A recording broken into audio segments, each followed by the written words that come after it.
안녕하세요, 제케입니다. 오늘은 미국산 랍스터를 가지고 조리를 해볼 텐데요. 살아있는 활랍스터를 준비를 했기 때문에 한번 잘 살아있는지 체크를 해보도록 하겠습니다. 점프를 하는 거 보니까 아주 싱싱한 상태인 것 같은데요. 머리를 먼저 갈라주시고 끓는 물을 준비하신 다음에 소금 간을 해줍니다. 그리고 끓는 물에 2분 동안 삶아줄 건데요. 뜨거운 물 튀지 않게 조심하시고 물의 온도가 내려가지 않게 뚜껑도 덮어주시는 게 좋습니다.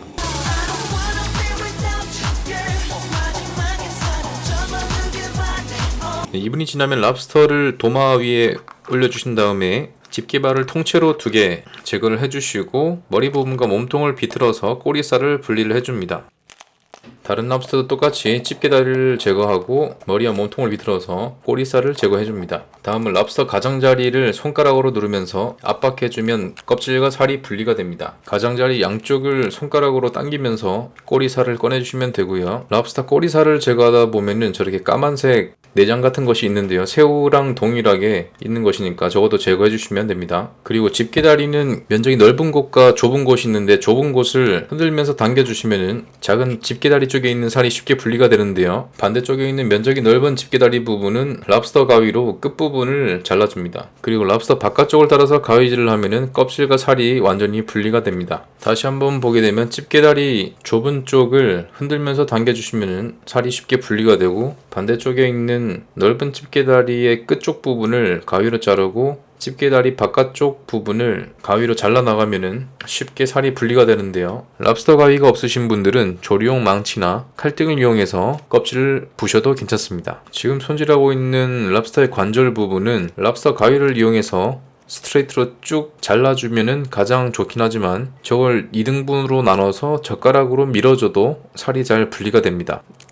다음은 랍스터 다리를 가위로 잘라줄 건데요. 가위로 자른 쪽 반대 부분부터 밀대를 이용해서 밀어주면은 다리살도 쉽게 분리가 됩니다. 이것과 똑같은 방식으로 다리살을 모두 빼내주시면 되고요. 껍질과 분리시킨 다리살은 따로 모아놓도록 하겠습니다. 그리고 마지막으로 남은 것은 랍스터 머리살인데요. 대개도 게딱지 쪽에 살이 있듯이 랍스터도 똑같이 숨어있는 살들이 있습니다. 젓가락으로 살살 눌러보시면은 랍스터 살이 조금씩 움직일 텐데요. 랍스터 머리에서 빼낸 살은 같이 조리하지 않고 따로 먹도록 하겠습니다. 이렇게 랍스터에 있는 모든 살을 다 발라냈는데요. 여기서 끝이 아니라 팬에서 한 번 더 조리를 거쳐서 맛있는 요리를 만들어 보도록 하겠습니다. 먼저 팬을 가열한 다음에 올리브유를 한 바퀴 두르고 키친타올을 이용해서 팬에 얇게 기름 코팅을 해줄 겁니다. 예열시켰던 팬을 끄고 버터를 2조각 넣어줄 텐데요. 버터는 덩어리 버터를 사서 큐브 모양으로 자른 다음에 냉동시켜서 모양을 접어놨습니다. 버터가 거의 다 녹을 때쯤에 불을 약하게 켜주고 랍스터 꼬리살부터 넣어서 천천히 가열해줍니다. 버터가 거의 다 녹을 때쯤에 불을 약하게 켜주고 랍스터 꼬리살부터 넣어서 천천히 가열해줍니다.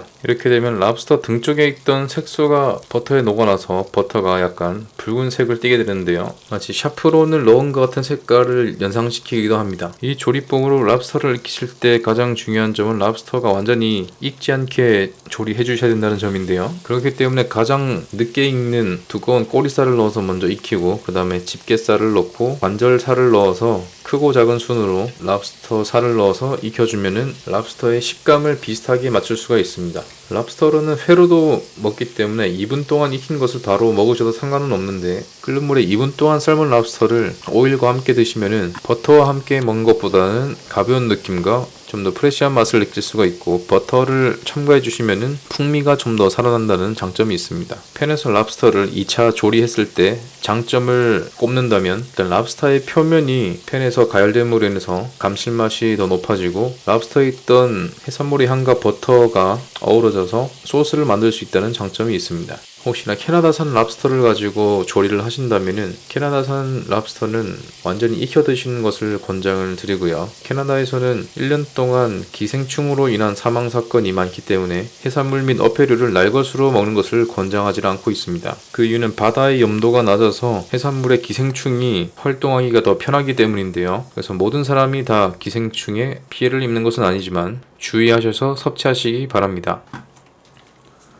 랍스터를 굽고 나면 팬에다가 파슬리를 뿌려줘서 해산물과 어울리는 청량한 맛을 추가시켜줍니다. 여기다가 다진 마늘이나 허브류를 조금 넣어주셔도 되는데 랍스터 본인의 맛을 해칠 수 있기 때문에 넣어도 조금만 넣어주시는 것을 추천드리고요. 랍스터 꼬리살은 먹기 좋게 한입 크기로 썰어서 접시에다가 플레이팅을 해줍니다. 집게다리는 원래 위치해 있던 자리에 플레이팅을 해주었고요. 랍스터 다리살은 팬에다가 따로 가열하지 않고 데쳤던 그대로 만들었던 소스만 묻혀서 맨 위에다가 올려놨습니다. 플레이팅한 접시 위에 마지막으로 만들어 놓은 소스를 뿌려주면 랍스터 요리가 완성됩니다. 랍스터 요리 같은 경우는 재료도 많이 들어가지 않고 비교적 간편하기 때문에 조금만 신경을 쓰신다면 훌륭한 랍스터 요리를 만드실 수가 있습니다. 그럼 맛있게 만들어 드시고 다음 시간에 뵐게요.